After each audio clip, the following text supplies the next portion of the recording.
pun dilakukan. Seperti apakah kisah kemunculan dan karakter makhluk ini? So pastikan kalian nonton sampai habis karena tanpa banyak ngangingung-ngengong lagi, let's go to the story. Ada seorang ayah yang nyamper anaknya guys. Hey, kamu ngobrol sama siapa? Sang anak terkejut melihat ayahnya sudah berdiri tepat di belakangnya. Dia tampak gugup dan ragu-ragu untuk menjawab. Tapi setelah ayahnya bertanya lagi, akhirnya dia mengaku kalau sedang berbicara dengan wanita yang ada di dalam air mancur. Ayahnya pun bingung. Ada wanita di air mancur, tanyanya lagi untuk memastikan. Anak laki-laki itu menjelaskan, benar wanita itu baik seperti ibu. Dia juga berpikir kalau wanita di air mancur itu mungkin bisa menjadi ibunya. Sang ayah menghela nafas sedih. Dia meraih tangan putranya dan membawa kembali ke dalam rumah. Pria itu sedang mengadakan pertemuan dengan rekan-rekannya. Salah seorang rekannya bertanya, apakah ada masalah? Pria itu pun mengatakan bahwa semuanya baik-baik saja. Dia hanya sedikit khawatir pada putranya. Beberapa tahun belakangan ini, semenjak kematian sang istri, kehidupan pria itu terasa berat. Dia khawatir putranya mengalami gangguan mental. Yang apalagi, akhir-akhir ini anak laki-lakinya sering menatap keluar jendela. Kemana? Tepat ke arah air mancur itu yang ada di belakang rumah mereka. Nah, minggu berikutnya di sekolah ada pelajaran seni lukis. Anak-anak diminta menggambarkan anggota keluarga mereka.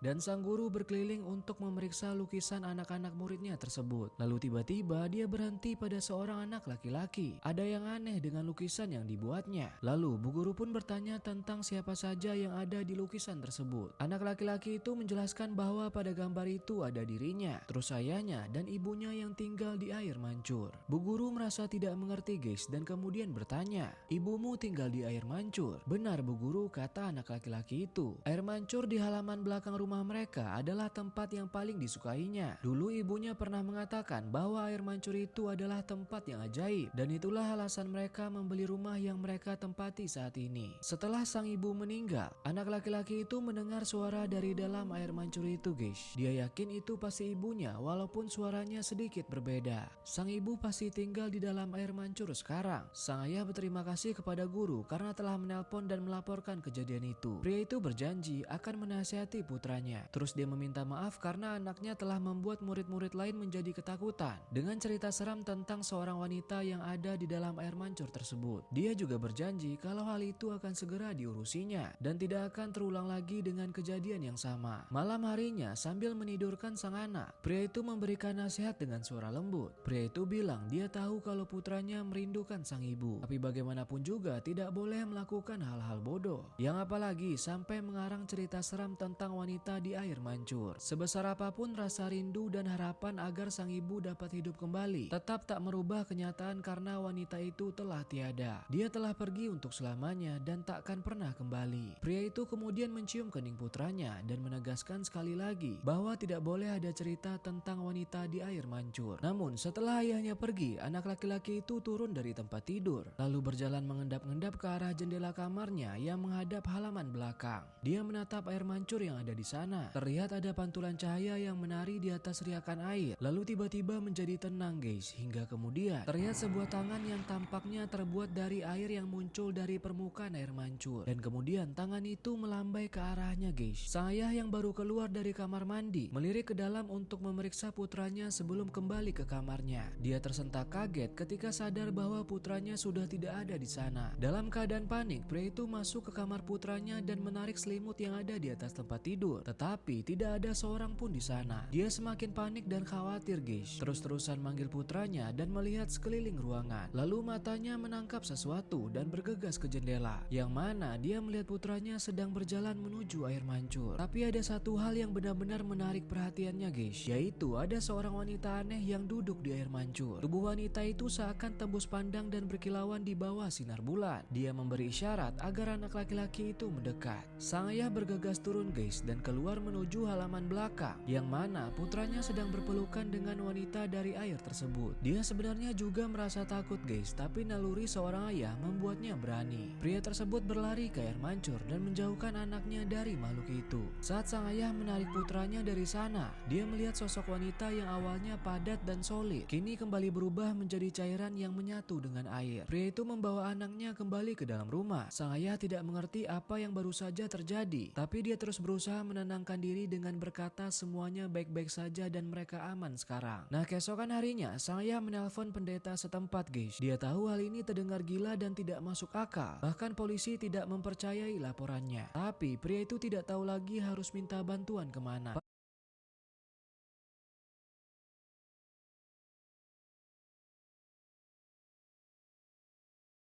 Budi memiliki hutang pada Dina sebesar Rp100.000. Dia mentransfer pembayarannya. Para pendeta mengatakan kepadanya untuk tidak khawatir. Mereka akan segera datang ke sana untuk mengurus semuanya. Pendeta dan 2 orang asistennya tiba di rumah itu. Pendeta tersebut memberitahu pria itu agar membawa pergi anaknya untuk sementara waktu. Anak laki-laki itu menangis guys, memohon kepada pendeta untuk tidak menyakiti wanita baik yang ada di air mancur itu. Dengan bersusah payah, sang ayah membujuk putranya hingga berhasil membawanya keluar dari rumah. Begitu mereka pergi, sang pendeta menatap kedua asistennya guys. Dia melepaskan pakaian yang melekat di badan. Lalu terlihat rompi taktis yang di bawahnya dihiasi dengan logo SCP Foundation. Kedua asistennya pun melakukan hal yang sama guys. Saatnya melakukan penahanan, katanya. Mereka melangkah menuju halaman belakang rumah, di mana terdapat air mancur dan makhluk aneh yang tinggal di sana. Oke, ini adalah SCP-054 atau dikenal juga dengan peri air. SCP-054 adalah sebutan yang diberikan oleh SCP Foundation kepada makhluk anomali dengan komposisi tubuh yang aneh ini, yang mana terdiri dari 9 liter cairan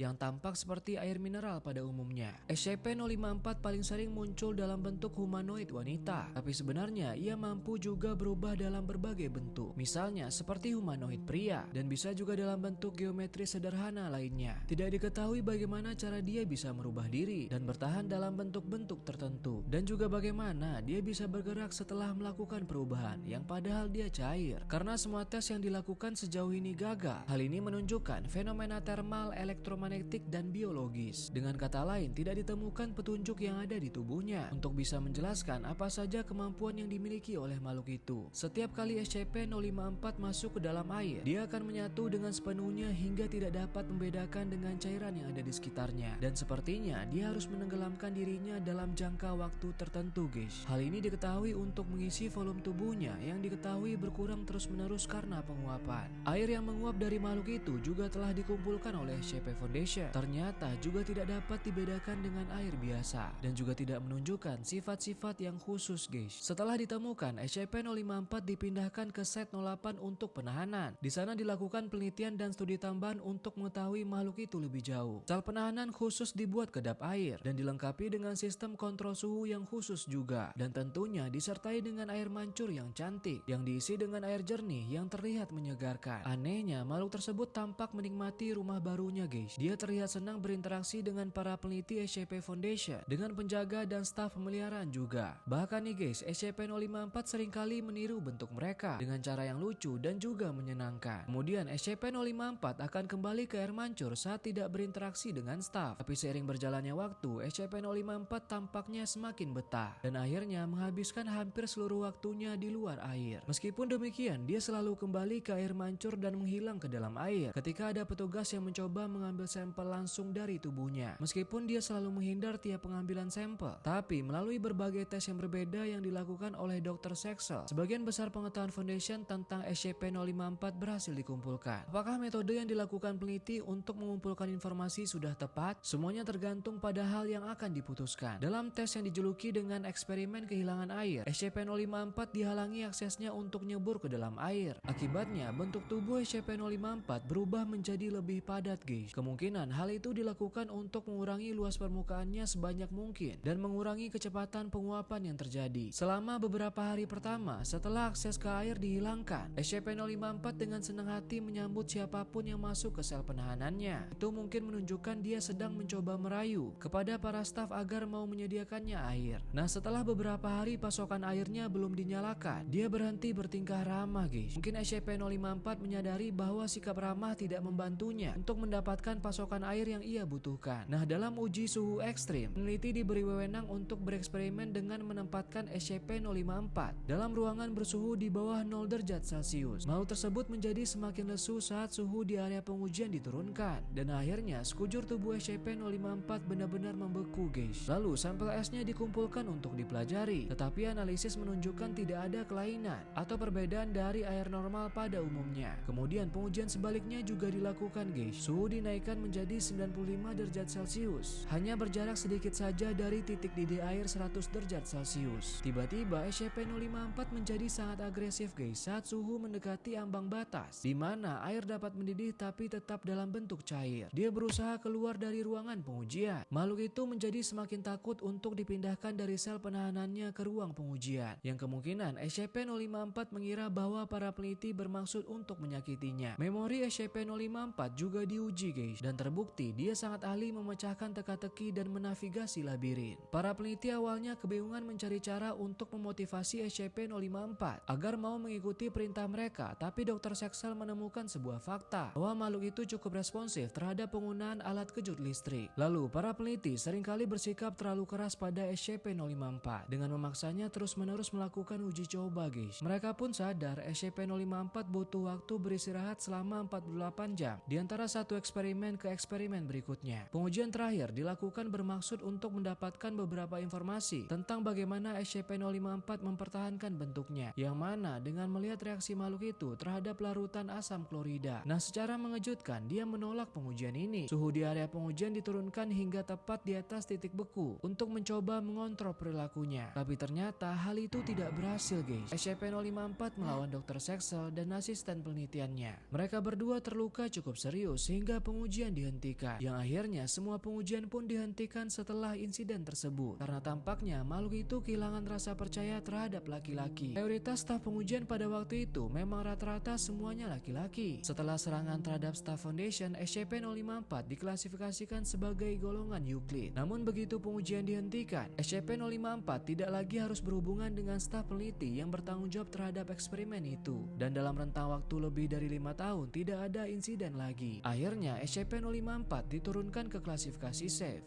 Dan tampaknya sekarang dia sudah mulai bersedia untuk berpartisipasi dalam eksperimen sekali lagi. Saat ini semua pengujian berada di bawah lingkup unit E7 dan hanya personil wanita yang direkomendasikan. Walaupun diklasifikasikan sebagai safe, kehati-hatian harus tetap dijaga saat bekerja dengan SCP-054. Semua personil pemeliharaan diharuskan menggunakan pakaian kimia saat bekerja di dalam area penyimpanan. Mereka harus menghabiskan waktu 10 menit di ruangan pengeringan khusus setelah keluar untuk memastikan bahwa SCP-054 tidak menempel pada pakaian yang mereka kenakan. Jika terjadi pelanggaran penahanan, seluruh bagian akan disiram dengan nitrogen cair untuk membekukan makhluk itu. Nah, apakah eksperimen terhadap peri air ini adalah contoh tindakan dari SCP Foundation yang terlalu jauh, menangkap makhluk anomali yang tidak berbahaya, yang tampak bahagia dan jinak, lalu melakukan uji coba yang berbahaya padanya? Atau ini adalah harga yang harus dibayar untuk meningkatkan pengetahuan kita terhadap makhluk anomali itu dan berpotensi menghentikan ancaman berbahaya bagi umat manusia? Jawaban atas pertanyaan-pertanyaan itu tergantung pada diri kalian masing-masing. Oke guys, jadi begitulah cerita dan pembahasan SCP-054. Ternyata makhluk ini nggak jahat ya, hanya perlakuan peneliti dan Staff Foundation yang nggak ramah yang menyebabkan makhluk ini seketika bisa berubah menjadi ganas. Nah sayangnya nih guys, di pembahasan kali